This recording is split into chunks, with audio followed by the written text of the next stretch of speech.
Good morning students. इस video lecture में हम आज देखेंगे कि क्रांति की शुरुआत कैसे हुई, the outbreak of the revolution. कल हमने पढ़ा था फ्रांस की सोसाइटी का स्ट्रक्चर, उसके पहले हमने पढ़ा था कि रिवोल्यूशन होता क्या है और वहाँ की सोसाइटी की विशेषता क्या है। तो बताते समय एक चीज़ मैं आपको क्लियर बताया था कि सोशल साइंस में कोई भी घटना हो रही है तो उसमें तिथि से ज़्यादा इम्पोर्टेंट होता है उस घटना के रीजन, और वो रीजन जब भी होता है तो वो सामाजिक और आर्थिक कारकों से जुड़ा हुआ ही रीजन होता है। सेम रीजन यहाँ भी है।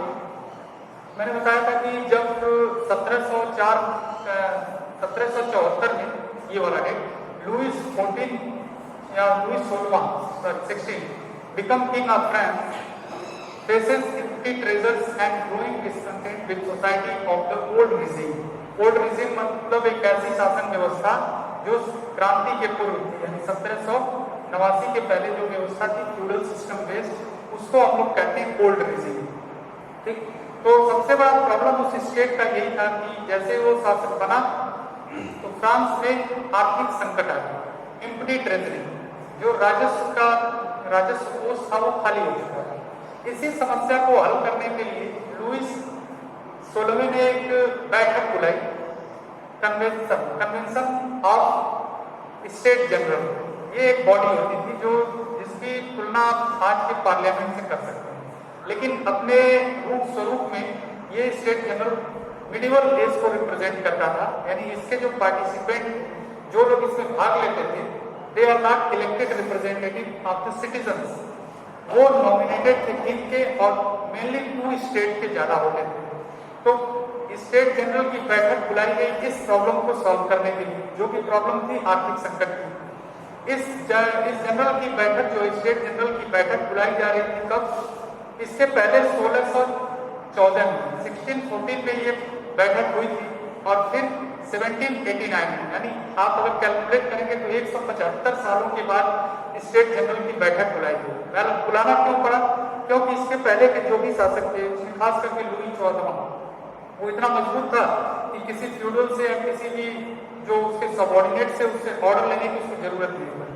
लेकिन ये किंग कमजोर हो गया तो इसकी कमजोरी का फायदा उठा के फ्यूडल्स और मजबूत हो गए और वो सेकेंड और थर्ड स्टेट, फर्स्ट और सेकेंड स्टेट के लोग ऑलरेडी टैक्स पे नहीं करना चाहते, तो इसीलिए इसको मजबूर होकर बुलाना पड़ा ये बैठक। इस बैठक के बुलाने के साथ ही वो कॉन्फ्लिक्ट शुरू हो गए। तो उसमें सबसे पहला जो कॉन्फ्लिक्ट था, देखिए यहाँ पे एक डेट मेंशन है, convention of state general third state from national assembly the Bastille is strong. 1789 में हुई घटनाओं का विवरण है, जिसमें एक इंपॉर्टेंट इवेंट है convocation of state general, state general की बैठक बुलाया जाए। ठीक, अब बैठक जैसे ही शुरू हुई उसमें सबसे बड़ा क्वेश्चन ये आया कि मुद्दे को लेकर, जैसे टैक्सेशन सिस्टम को लेकर वोटिंग कैसे है। तो इसके पहले जो वोटिंग होती थी वो होती थी बेस्ड ऑन स्टेट, यानी स्टेट के जो भी पार्टिसिपेंट थे। मैंने बताया था फ्रांस की सोसाइटी का स्ट्रक्चर कैसा था, इस तरह से समाज विभाजित था। First state, second state and third state. तो इसके पहले जो वोटिंग का पैटर्न था वो ये था कि स्टेट फर्स्ट, स्टेट सेकेंड और स्टेट थर्ड तीनों के रिप्रेजेंटेटिव आते थे, लेकिन रिप्रेजेंटेटिव कलेक्टिव वोट नहीं देते थे, वोटिंग केवल स्टेट देता था। यानी 3 स्टेट में से 2 स्टेट जिस बिल का समर्थन कर दिए वो बिल पास माना जाता था, और जिसको 2 नहीं किए वो बिल डिक्लाइन हो जाता था या नल एंड वॉइड हो जाता था। तो लेकिन यहाँ पे उस समय क्रांति के रीजन में एक चीज मैं और आपको बताया था कि जो फिलोसफर आ गए थे उन्होंने समानता के मुद्दे उठाना शुरू कर दिए। तो समानता के मुद्दे में ये मुद्दा था रिप्रेजेंटेशन ऑफ सिटीजन, यानी सरकार से कोई भी फैसला ले रहा है तो उसमें वहाँ के नागरिकों का मत है कि नहीं। तो इसी बात रूसो इसी को सोशल कॉन्ट्रैक्ट थियरी के थ्रू रिप्रेजेंट किया था इस आइडियाज को। तो यहाँ पे जो थर्ड स्टेट में जो बुद्धिजीवी थे, जो बने आप ऑफिशियल्स और लॉयर, उन्होंने सबसे पहला मुद्दा यही उठाया कि अब वोटिंग स्टेट वाइज नहीं होगी, यानी 1-2 स्टेट जिसको समर्थन कर देंगे वही बिल पास नहीं माना जाएगा, जबकि ऐसी होगी कि पूरा कलेक्टिव वोटिंग उसके आधार पर बहुमत तय किया जाए। और इसमें हुआ क्या कि फर्स्ट स्टेट और सेकंड स्टेट के मिल के जो रिप्रेजेंटेटिव थे वो 300 थे, जबकि थर्ड स्टेट के अकेले रिप्रेजेंटेटिव 600 थे। ठीक, तो इसीलिए इसका वोटिंग जब शुरू हुआ तो ये विरोध आया, और इसी विरोध को सॉल्व करने के लिए, लेकिन जब इनकी मांग हुई कि जो बेस्ड ऑन नंबर्स वोटिंग हो, तो उसको उन्होंने एक्सेप्ट नहीं किया। इस एक्सेप्टेंस को न मानने के बाद ही, देखिए इसमें दो नाम है, मीराबाई एंड सीएससी, यही दोनों इस आइडिया को प्रेजेंट किए। जब इन्होंने एक्सेप्ट नहीं किया तो इन्होंने ये स्टेट जनरल की बैठक छोड़ दी। बैठक छोड़ के सामने के कोर्ट में चले गए। उस कोर्ट में जाके इन्होंने अपनी बैठक की और उस कोर्ट को इन्होंने नेशनल असेंबली नाम दिया। मतलब नेशनल असेंबली मतलब वो नेशन के वॉइस को रिप्रेजेंट करता है। आप सीधे देख सकते हैं कि 300 representative from state first and state second, जबकि 600 रिप्रेजेंटेटिव फ्रॉम स्टेट थर्ड। यानी जनसंख्या वाइज देखा जाए तो थर्ड स्टेट की संख्या तब भी बहुत ज्यादा थी। ठीक, तो इसीलिए ये यहाँ से छोड़े बैठक और चले गए सामने के कोर्ट में और अपने आप को नेशनल असेंबली घोषित कर। जैसे ही ये न्यूज गई वहाँ के लोगों के बीच में, तो उनको लगा कि स्टेट जनरल ने चीट किया हमारे साथ। थर्ड स्टेट में खास करके मजदूर और किसान, उसी समय खाद्यान्न संकट भी चल रहा था, इसीलिए ये विरोध हो रहा था, क्योंकि फसल उस पर खराब हो चुकी थी। तो वहाँ एक तरह से विद्रोह शुरू हो। विद्रोह शुरू होने के साथ ही सामंतों पे हमले होने लगे, उनके प्रॉपर्टी पे कब्जा किया जाने लगा, उनके घरों को जलाया जाने लगा। अब इस सबसे तंग आके जो किंग था लुई 14वां, उसने इस बात को मान लिया और मानने के साथ ही उसने एक बिल पे साइन किया, जो कि अगले पेज में है। ये देखिए उसका फिगर है।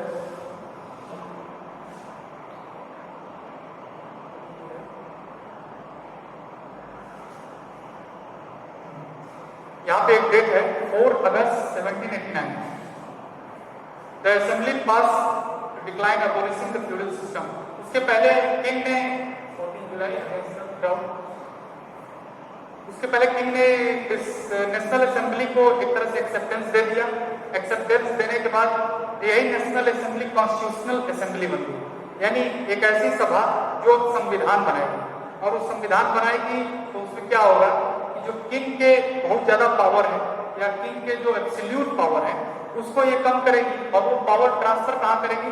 वो पावर ट्रांसफर करेगी इलेक्टेड रिप्रेजेंटेटिव को। या एक तरह से कह सकते हैं कि यहाँ पे सेपरेशन ऑफ पावर का रूल लागू होगा। जैसा कि सेपरेशन ऑफ पावर में सिविक्स में आपको पढ़ा चुका हूँ कि राज्य के कार्यों को संचालित करने के लिए राज्य के डिफरेंट ऑर्गन्स होते हैं। उसमें एक ऑर्गन होता है जुडिशरी, एक ऑर्गन होता है एक्सिक्यूटिव, एक ऑर्गन होता है लेजिस्लेटिव। तो लेजिस्लेटिव यानी जो नेशनल असेंबली थी वही कॉन्स्टिट्यूशनल असेंबली हो गई। फिर उससे एक संविधान बनाया, उस संविधान को कंसेंट मिला और उसके अकॉर्डिंग लेजिस्लेटिव असेंबली बनी, जो कि संविधान जो कि वहाँ पे रूल और रेगुलेशन तय करती है, और राजा केवल एक तरह से उसका साइन करने वाला रिप्रेजेंटेटिव हो गया। तो कुल मिला के शुरू हुआ, सुधार हुए, और इसके बाद अगला जो है वो है आपका कि France become a constitutional monarch. अब देखिए इसमें एक फिगर है, ये चीज आपको समझना है कि किस तरह की व्यवस्था कॉन्स्टिट्यूशन बनने के बाद आई। कॉन्स्टिट्यूशन बनने के बाद जो व्यवस्था आई वो भी आज के परिप्रेक्ष्य में मॉडर्न नहीं, लेकिन इसको हम उस समय देखेंगे तो ये बहुत बड़ी घटना है। और इतनी बड़ी घटना है कि फ्रांस एक तरह से यूरोप के नहीं वर्ल्ड में मॉडर्निटी या एक तरह से मॉडर्न पॉलिटिकल सिस्टम का लीडर बन गया। तो वो क्या था कि पूरे सिटीजन ग्रुप को दो भागों में डिवाइड कर दिया गया, active citizen and passive citizen. तो ये एक्टिव और पैसिव सिटीजन का डिवीजन जो था वो बेस्ड था प्रॉपर्टी यानी जिसके पास टैक्स जो इतना इनकम करता है 3 दिन के वहाँ के लेबर कॉस्ट के बराबर इनकम टैक्स पे करे वो एक्टिव सिटीजन होता है।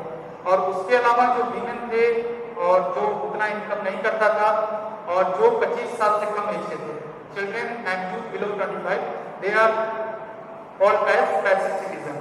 और वोटिंग पावर क्यों दिया गया किसको? एक्टिव सिटीजन को। यानी पूरे आबादी में आप देखेंगे तो 4 मिलियन 28 मिलियन में से 4 मिलियन लोगों को ही मत देने का अधिकार मिला। इसका परसेंटेज निकालेंगे तो लगभग 14.5 या 15% के आसपास है पूरी आबादी का। लेकिन तब भी ये पूरी तरह से तो रिप्रेजेंटेटिव डेमोक्रेसी है सिस्टम हुआ नहीं, लेकिन तब भी अभी रिपब्लिक ये था नहीं, तो एक बहुत बड़ा सुधार था।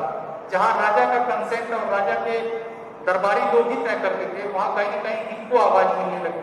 लेकिन उसके बाद भी ये डायरेक्ट सिस्टम नहीं है, मतलब ये डायरेक्ट अपने रिप्रेजेंटेटिव को नहीं चुनते, ये इलेक्टोरेट्स चुनते, इलेक्टर्स, यानी 4 मिलियन लोग मिलकर 50,000 मेन हमेशा लिखा जा रहा है, यानी वुमेन को ना तो वोट में पार्टिसिपेशन मिलता था, ना ही इलेक्टर बनने का, और ना ही नेशनल असेंबली में जाने का।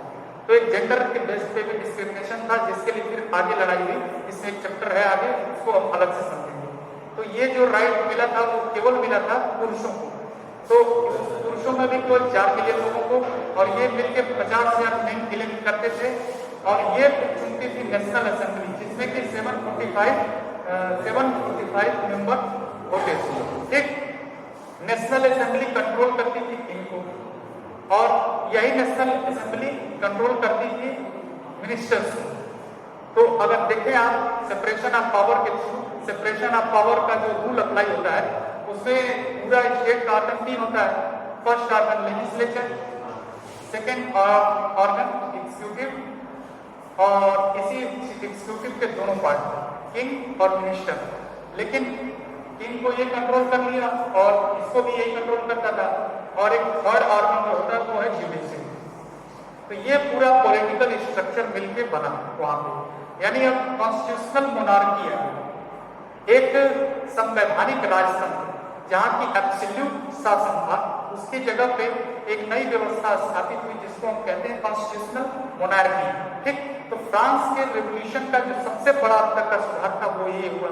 लेकिन ये सुधार अपने आप में अंत नहीं हो पाया। ये सुधार ऐसा नहीं था जो बहुत लॉन्ग लास्टिंग दीर्घकाल तक चले, क्योंकि सेकेंड लेक्चर में मैं बताया था conflict of interest. Third stage में कुछ ग्रुप्स तो ऐसे थे जो मिडिल क्लास थे, उनकी जरूरतें डिफरेंट थी, जबकि कुछ ऐसे थे जो मजदूर थे और किसान थे, उनकी जरूरतें अलग थी। अब इन दोनों के हित टकराए। पहला हित जो टकराया वो टकराया राजा और सामंतों का और मिडिल क्लास से, तो उस हित का सोल्यूशन ये निकला।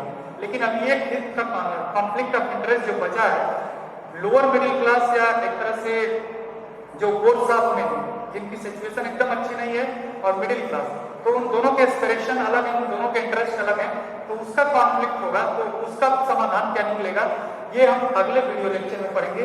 लेकिन यहाँ पे आपका खत्म होता है ये वाला सेकेंड वाला काम।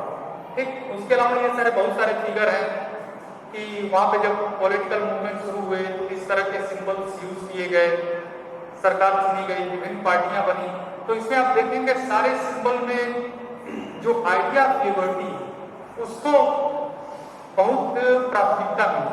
जैसे broken chain is symbol of idea of liberty, यानी वहां पे जो दास व्यवस्था थी या फ्यूडल सिस्टम था वो क्या था, वो उसी राजनीतिक स्वतंत्रता को बाधित करता था, और सामंत व्यवस्था में उसी, तो इसीलिए उनको अट्रैक्ट करने के लिए अपनी तरफ ऐसे सारे सिंबल्स लाए गए चुनाव में, जिससे एक इमोशनल अटैचमेंट हो जाए वहां की पार्टियों का रिप्रेजेंटेटिव से।